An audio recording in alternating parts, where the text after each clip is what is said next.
এনজিওর মাধ্যমে এই দেশের মাটি দখল করে নতুন খ্রিস্ট রাজ্য গঠন করার ষড়যন্ত্র করা হচ্ছে।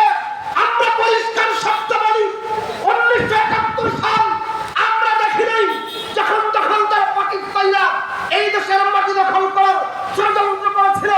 আমাদের পূর্বসূরীরা নিজের রক্তকে, নিজের রক্ত সাগর পাড়ি দিয়ে, নিজের রক্তকে এই জমিনে ফেলে দিয়ে এই দেশের মাটিকে আমাদের করেছেন। ঠিক তেমনি মার্কিনীদের পয়সায় আমাদের পার্বত্য চট্টগ্রামে যারা নতুন খ্রিস্ট রাজ্য গঠন করতে যাচ্ছে, আমরা বলতে চাই এই দেশের আপনার তৌহিদি জনতা এই দেশের 1 ইঞ্চি মাটিকে ওই সাম্রাজ্যবাদী শক্তির হাতে তুলে দেব না আমরা ইনশাআল্লাহ।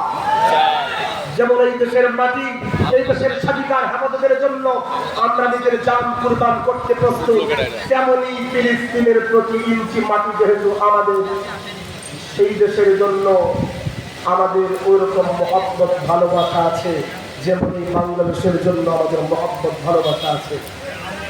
শেষ কথা বলি বড় আফসোস নিয়ে, আসলে হুরমত আকসা কনফারেন্স হয়, আমরা বয়ান দিই, বক্তব্য দিই,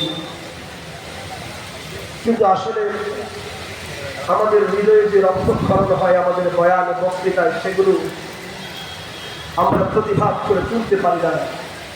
আমরা কি শব্দে সেই কথাগুলো তুলে আনবো?